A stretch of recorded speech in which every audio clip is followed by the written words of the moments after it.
Morning, Joshua. Morning, sir. How we doing? Good, Episode mate. number 2. Exciting times. Number two, we've made it past the number one stage, so we're already on to pod two. There's got to be some longevity in that, surely.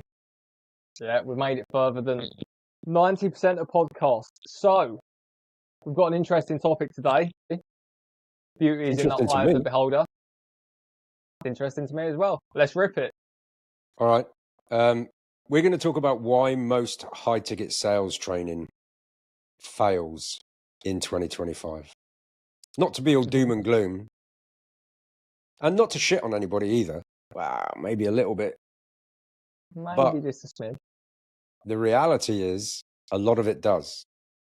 So why is that? You tell me from your perspective why you think that phenomenon exists, that most sales training is absolute garbaggio in 2025. Oh, where to start? We'll start with this. It's very easy to say whatever the hell you like on social media. I can go and rent a car and pretend I earn £1 million a day tomorrow. I can also throw up posts very quickly and say that I'm a guru. That's one thing. Very easy just to make courses and sell people on dreams. I can think of 3 or 4 guys off the top of my head who have built their membership academies off of the back of renting Bali villas and selling a lifestyle. That's one element.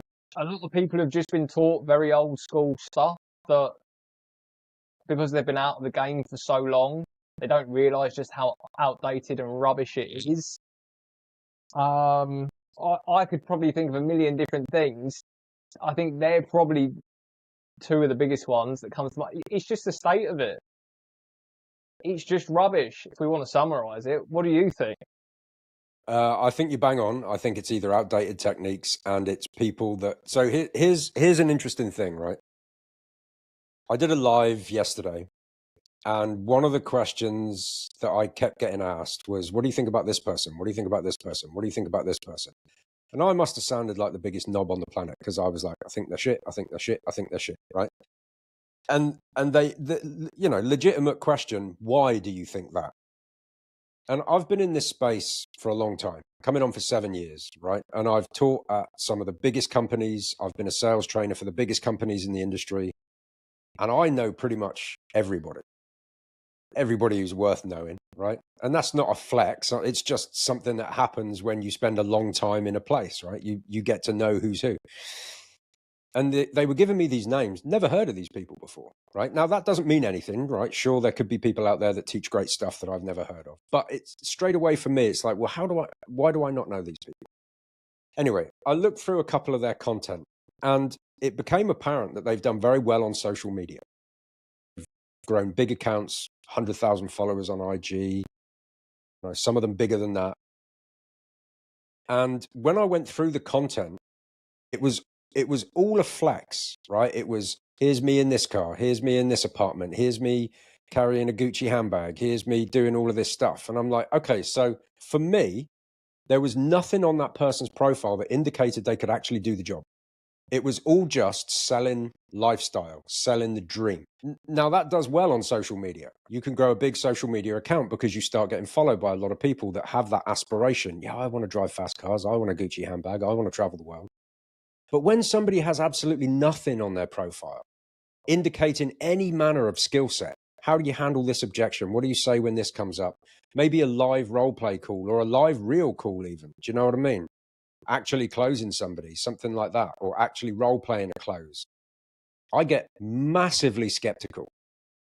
And on the person's profile in question, and I won't name names, but in one post, it was driving a brand new BMW. In another post, it was driving a brand new Porsche. In another post, it was driving a brand new Mercedes Benz, all in like very quick succession. And I'm like, so no, they never said I own these cars, right? So that's leaving it open to interpretation. But there's no way they own all those cars, right? There's just no way. Unless they're multi-millionaire. And, to be fair, that's unlikely. So you're selling the dream. Why don't you just be honest? Why don't you start the video with just rented this absolutely amazing M5?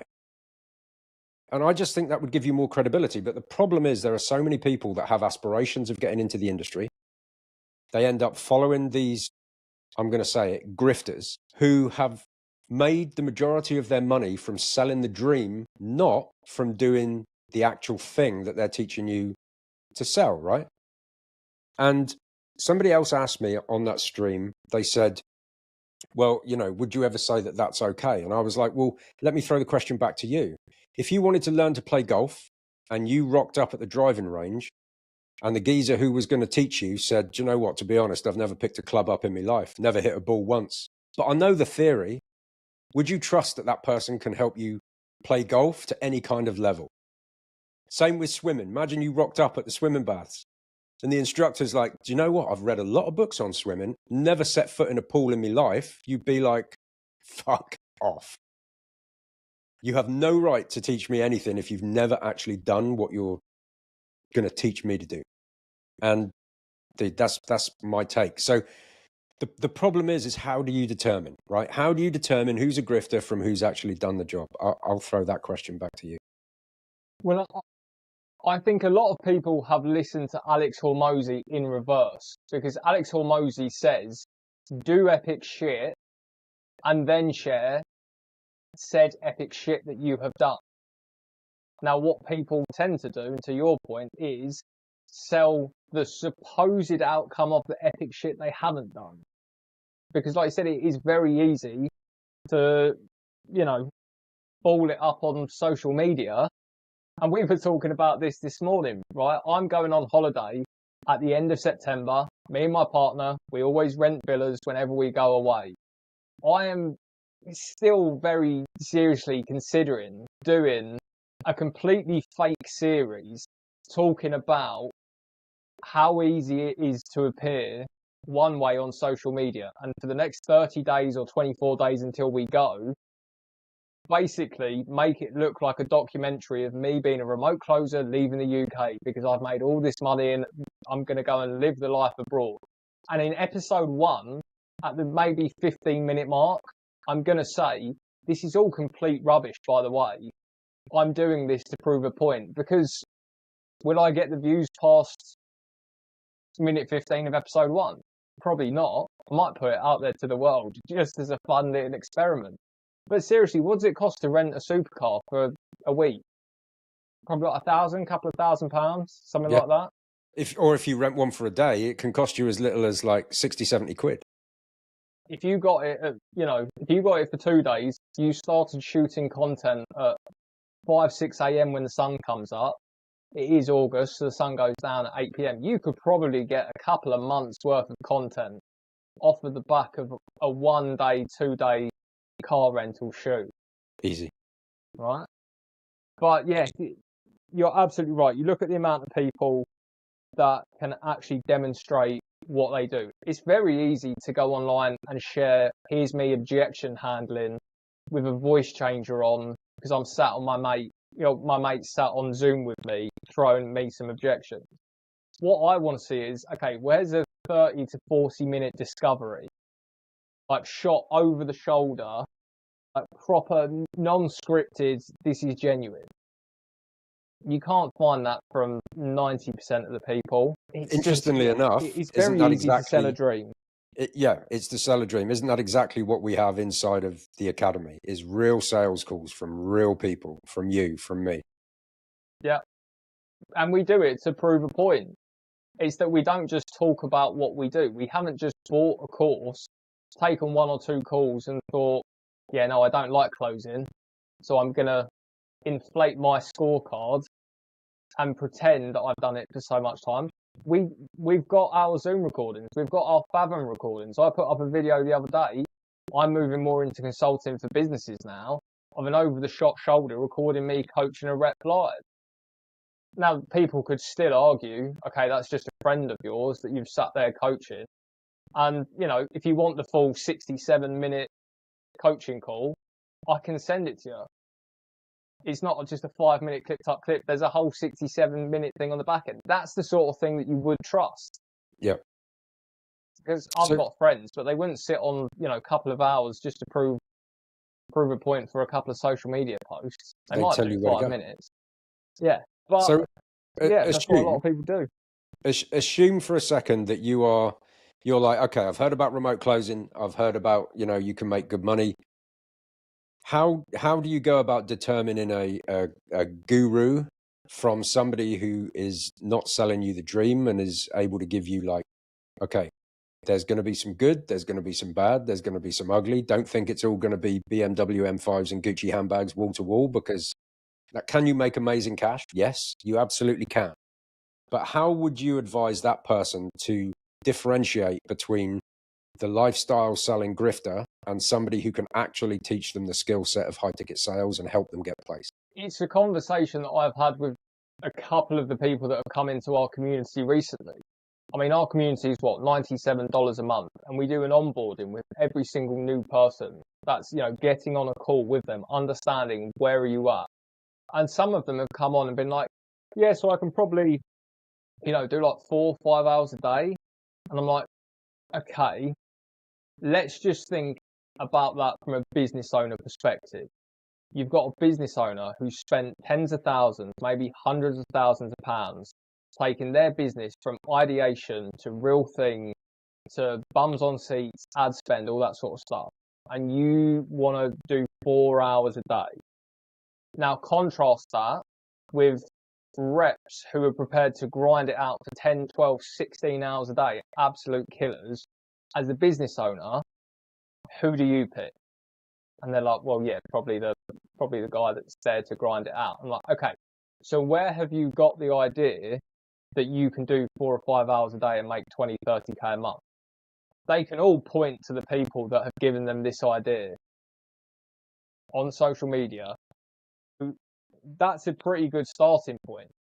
If someone's content is then in Marbella, Bali, on a beach, in a villa, promoting you get into high ticket sales, that's an immediate red flag. Yeah. And You don't see. It frustrates me because those things are possible. They are, but if that is what you have to rely on, rather than your skill set, your reputation, that's, pretty bottom of the barrel, right? Yeah. It's just selling the lifestyle. It's selling the dream. It's not actually giving people any real world value. Like, here's how you do this. Here's how you handle this. Here's how you find an offer. Here's how you get introduced. Here's how you interview, whatever it may be. And I think that's your immediate red flag. If somebody's just selling the dream with no actual evidence, I think that's like straight away. Yeah. Big problem. Well, I mean, one of the reasons that I was attracted to you in the non-sexual way, in the business sense of way, was that I found you on TikTok Live and someone asked about, do you offer training? And it wasn't then just a massive elevator pitch of, yes, I do, here's the details, get in, buy my thing, give me money. It was like, yeah, I do, so do other people. I can recommend you a few people because I might not be for you. Straight away, I was like, hang on, that's different. Because I'm used to watching like a 20-minute VSL selling me on why these particular people are the only person for me. They're the only person I should listen to. And you were just very, casual. I watched a lot of your content. Your results speak for themselves. The sort of content that you put out. You're not sat there on a beach. You're there doing real life sales calls, coaching real teams, showing real results. That for me, you could put the best VSL in the world and I could sit behind a 2-hour webinar of why this is going to change my life. If I don't believe in the person, I'm never going to subscribe, right? The analogy I always use is, do McDonald's make the best hamburgers in the world? Absolutely not.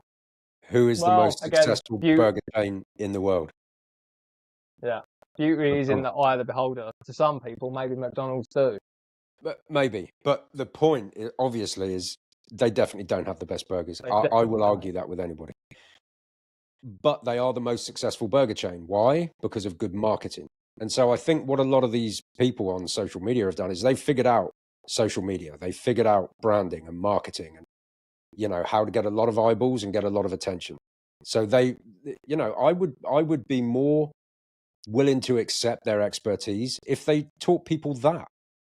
Like, you've obviously figured that out really well. So why don't you sell people that? Why don't you show them how to brand themselves on social media? Why don't you create a program doing what you've actually managed to do instead of just selling something that's trendy at the minute, which, you know, for us is the high ticket sales place.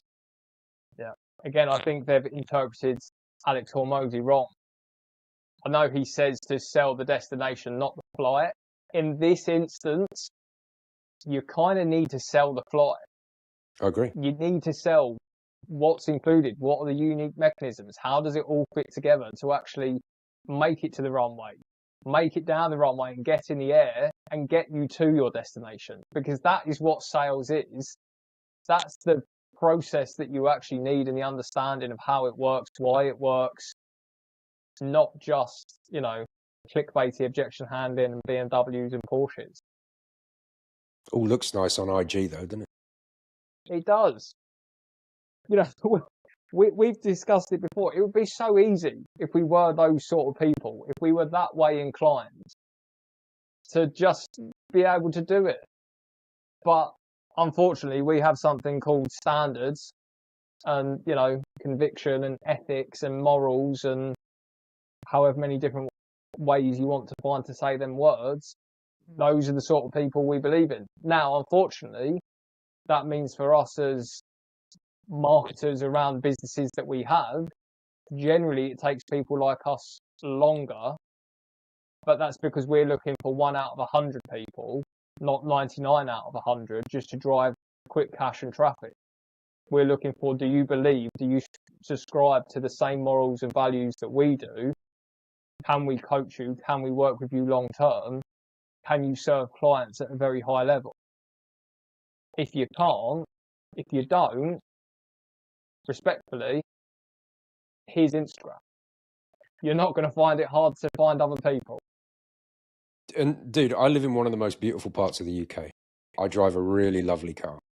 I could do the traditional grift on Instagram if I wanted to, but that would not sit right with me.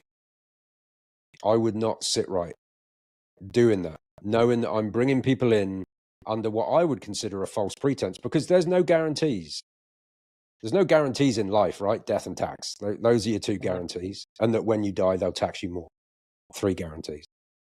But there's no guarantees, because this takes effort and it takes grit and it takes grind. And it's going to be a skill set that you're going to need to learn. Now, is it worth learning? Fuck yeah. But is it like, oh, I'm going to click my fingers and in 30 days from now, I'm going to be making 15, 20 grand a month? No, probably not. Another red flag. If you are on the Facebook forums and they say, we're looking for people to sell our high ticket program, no experience needed, run 100 miles away. Absolute waste of time. Again, coming back to a business owner who has sat there for days, weeks, months, years, stressing about how to finally bring his business together. And then all of a sudden he's going to take on someone with absolutely no experience to be the face of his business, to be the reputation that a prospect might get on a call with someone with no experience, a week's worth of training, to then be introduced to this business. They might have been following for weeks, months, years, finally ready to pull the trigger on. I'm sorry, it does not work like that. We both know closers who slog away every single day, who train to the highest level and still struggle in the industry because there are bad offers and, you know, bad companies out there. So if you honestly think that you can go through some certification closer program and in 30 days time you're living the lie, it ain't going to happen. Well, what about the other side of that coin, right? We said that there were 2 main reasons that most high ticket sales training fails in 2025. One is the space is full of grifters. charlatans. Yeah. Charlatans. Yeah. Yeah. The other is what? Why doesn't most traditional sales training set somebody up for success in 2025? Well, I'll give you my take. You've coached some of the biggest teams in the world and you can speak to this a lot more. It sort of comes back to point number 1. You can have a small modicum of success in something and call yourself whatever you want to. And you can set up trainings and methodologies and, you know, get people to subscribe to it. You know, It's like teaching, I don't know. The best way to describe it is it's crap. They just teach crap. I was trying to think of a polished way to do Don't that. hold back. But then just thinking about the amount of people that I have spoken to recently that have been through these programs, and you ask them to go through objection handling, yep, they can do that, no problem. They've memorized all the scripts. You ask them to go through an emotionally charged discovery process, pitch personalization based on the pain points, and they just haven't got a clue. I was trying to find a really polished analogy. I couldn't. I was just like, I'm from Essex. I'm going to give it sharp and direct. It's just crap. A lot of people don't understand what they do. The analogy I sort of came to in my head, it's like, a taxi driver can drive a car. Can he jump into a Formula One car and control it? No, probably not. It'd burn out before he even made it off the runway. It's a skill set that has to be studied, learned, dedicated a lot of time to. I think it's fair to say that it's a skill set that's relatively unique to this industry. Because I came from other industries selling, I know you did. And when I got into the industry first time, I had a rapid shock. I was like, oh shit, those skill sets do not transfer. No, we were both in car sales, right? What's the golden rule of car sales? They've got to go on a test drive because that's the first time they visualize themselves owning the car. They sit in it, they feel the leather, they smell it. You take them out for a drive, you say, oh, go on, no one's around, put your foot down, and they feel the emotion. I sold kitchens for a period of time where I designed and sold kitchens, and there was a 3D headset that you put on, and you could walk around your new kitchen. You could open drawers, and it feels like your kitchen, right? Those are the sort of typical things of the industry I was in. Solar, to an extent, that transferred a little bit more. But face-to-face sales and high-ticket remote sales, they're two completely different things. You haven't got a car for someone to sit and feel. The car essentially is your words, your understanding of their pain points, their cost of desire, and your ability to paint pictures and pull that out of them. Yeah, absolutely. When you're doing a test drive or you put in the 3D goggles on somebody and they're walking around the kitchen, they get to experience it before they purchase. There's no way to do that in high ticket sales. You've got to be good enough to paint the experience in a way where they can visualize it for themselves, and that takes that's a skill set. Yeah. I did a call review today for a guy who's been through Jeremy's NEPQ stuff, right? And his closing line was, okay, so do you want to do this? And I was like, just pause it. I was like, if you were going to, try that again, going through discovery, we've got a lot of identity out of this guy. He feels like he's a disappointment to his parents. His partner is not living up to expectations. How do you think you could word that a bit more strongly than just, okay, so do you want to do this? Oh, can I take a guess? Go on. So do you feel like it's time that you step up to the plate and you eliminate that rejection from your folks and you actually become the person that you want to be? Are you ready for that? Oh, so much better, isn't it? I don't know. I'm just winging it, man. Well, we both know that, people don't buy a product. No one wants to get started with anything. No one wants to sign an agreement. No one wants to get onboarded. They want to not be the person that they are here today. Stressed, tired, pissed off, reactive, out of control, inadequate, whatever that looks like to that person. So he could have got that person over the line. Now, there were other things that needed fixing. This one line wasn't going to be the make or break, but it could have been the 80-20. It could have been the 50-50. Selling to his identity rather than, so do you want to do this?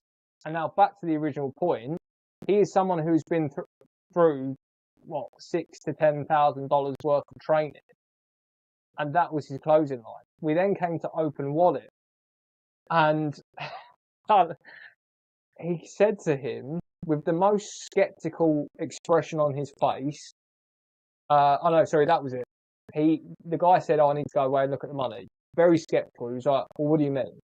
I was like, I think you wanted Jeremy's curious tone there, so we'll just switch that out. We then came to open wallet, And he went, so how much money you got? And I was just like, dude, come on. I was like, I know open wallet is more of a Cole Gordon thing, but if we're prescribing to that, at least do it the way that Cole does it. His first question is always, okay, over the next 30 days, what is coming in? We don't start with how much have you got here today. So what you're doing is just butchering different methodologies all into one and doing none of them very well. Just duct And they're taping together. supposedly, yeah, and they're supposedly, even in our eyes, some of the good ones. But there are people that do come through them. This is also another thing, isn't it? It's, do people fully apply themselves to it? What's the pass mark? What's the criteria? Just that you've clicked through and you've watched the videos quickly and that's it, you're good to go. Anyway, that was my ramble. On to you, good sir, because you've coached the biggest teams. You know for the definite article what the answer is. Here's what we know is that the marketplace has shifted exponentially in the last couple of years. And, you know, if you listen to episode number 1, you'll know that we talk about the trust recession, right? And the trust recession exists because people have been grifted, they've bought scams, they've bought programs that overpromised and underdelivered. You know, so gradually over the last few years, there's been this buildup of skepticism to the point where now you slap AI in on top of it. Nobody thinks anything's real anymore, right? So you cannot sell the same way that you used to 2 years ago. Now, you have to focus on things that build unbelievable amounts of trust in the person that you're speaking to. And typically the kinds of things that build trust will not be the words that you're using, but it will be the conviction and the clarity with which you use those words, which is why inside of High Ticket Sales Academy, we double down on how to build that internal voice, how to build that internal conviction. How do you get to a point where somebody on the other end of the Zoom call goes, I believe what you're saying? Because the biggest problem is that if everybody you spoke to 100% believed what you were telling them, you'd have a much higher close rate. You'd run into some logistical issues with people that genuinely can't afford it or whatever. Sure, that's fine. But for the people that could afford it and should do it, if you can just get them to the point where they're like, yeah, I believe what you're saying, then conviction is everything. And that comes down to, first and foremost, selling on an offer that you genuinely believe in. Sell something that you would sell to your mum or your dad or your gran, your sister or your brother or whatever. Sell something you believe in, because that's naturally going to give you infinitely more conviction than you would have if you're just, yeah, I mean, you know, I'm selling them because I'll make some commission, but they probably won't get a result. Honestly, over time, that will eat you up and it will affect your tonality and how you sell to a point where it will damage your close rate for sure. So my number one tip to anybody is, first and foremost, anybody that comes to me and says, yeah, I'm at close rate struggling, first thing I ask them, what's the offer like? Well, yeah, it's a good offer. No. What's the fulfillment like? So for the people that you're selling, do they get good results? And if ever the answer is, meh, dude, find another offer. Get another offer, because you're never going to sell with the level of conviction required for you to be elite unless you sell something that you 100% believe in. That's my hot take. Yeah, just to double down on that, just so there is no confusion. You can believe in health and fitness, right? So when we're talking about conviction, if you're a guy who goes to the gym and you're selling on a weight loss or bodybuilding offer, that in itself is not conviction. The most important thing, like Jeff said, is if the people on the back end do not get the results, yep, how can you believe in that? If you would not sell it to your family, your friends, you do not have conviction in it. And that is so important. Again, we were talking to one of the members inside of our group who is interviewing for about 4 different roles. And she asked me, what do I think? And I said, well, it's completely irrelevant what I think. I haven't spoken to the people. I don't know what the back end looks like. The only criteria I've got to judge it by is the OTEs and what I can find for an Instagram page, which doesn't tell me anything. Who do you feel like you've had the best conversations with? Who do you feel like you could get on board with the most? Who do you feel like, notice the word feel, because sometimes it is a gut feeling. Yeah. Have they got good fulfillment? Like Jeff said, if those things are there, chances are you're going to do pretty well. I think we might have spoken about it on episode 1. Even if their OTE is 3 to 6,000, and you're comparing it comparing it to companies that have a 10 to 15,000, but you don't feel, you don't believe, you don't have conviction, chances are you'd make more money in the 3 to 6,000 OTE than you would the 10 to 15. 100%, because that 10 to 15 is based on perfect results, perfect criteria. And if you don't believe in what you're selling, you are never going to get anywhere close to perfect criteria. Let's end it there. Right. I think that's Well, probably hang good on. for episode 2. No. Let's throw a caveat in there. There are a lot of bad ones out there. Obviously, we offer our own. We have our own thing. Just to prove that we're not biased, if you were in the industry, let's say that they've gone to the garage and they want to get their 3 quotes to compare us against. We're one. From your opinion, if people were going to go and look elsewhere, who would you actually trust in the industry? Cole has a great sales training program, but I would say it is very advanced. Probably not the best place to start if you're new.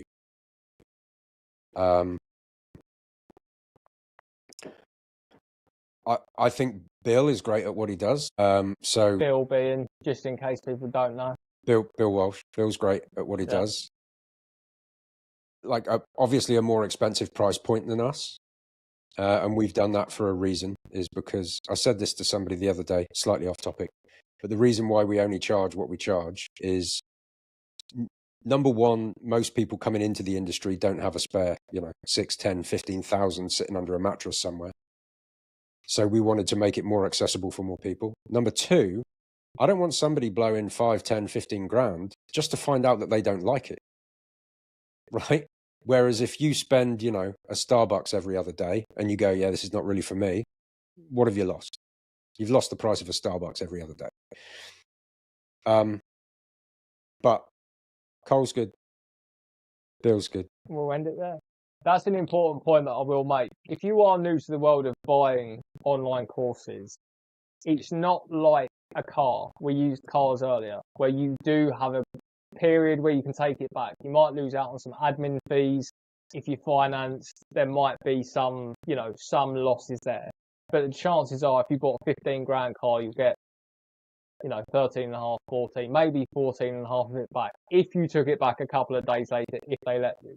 If you buy an online program, make sure you are fully invested and you want that program, because the second that access even hits your email, by the time you have logged in and created a password, you have consumed someone's intellectual property and there is no comeback from that. So if you've spent 6, 10, 15,000 pounds on a course, even if you have not even opened, or let's say you've opened one video, you have technically started that course, there is no recourse. Good luck with it. Just make sure. Top tip right there. Top tip. Josh, if people want to find you on social media, where can they find you? So they can find me at Closer Josh, where we are very much I am very much the opposite of most people. I do not chase virality. I chase giving people the information they actually need to succeed. So if you come and find me and see that I've got less than 100 followers and think this guy isn't worth listening to, that's the exact reason why I would listen to me, and most people like that. Because they're quite often the people that give the good advice. They don't just chase clicks and shares and say. So that's me, Closer Josh, across most stuff, I think. Very good. Maybe Josh closes deals on TikTok because Closer Josh wasn't available. But there we go. What about you, Jeff? On IG, it's Business Coach Jeff. On TikTok, I can't even remember what it is, but if you just type my full name in, Jeff Ketterer, you'll find me. Be aware of like blagged accounts. There's like some spam accounts and stuff. So hang on, let me find the actual dude. If you search anything sales, remote closing in the search term, Jeff's normally towards the top of it somewhere. You'll find me. Yeah, you'll find me. And also, if people want to look at the school group and the High Ticket Sales Academy, then you can just go to school and type in psychological sales and you'll find it there. I'll also leave a link in the show notes, and if anybody's got any questions, you can reach out to me or Josh. There we I'll go. see you next See time. you in episode 3. Look forward to it.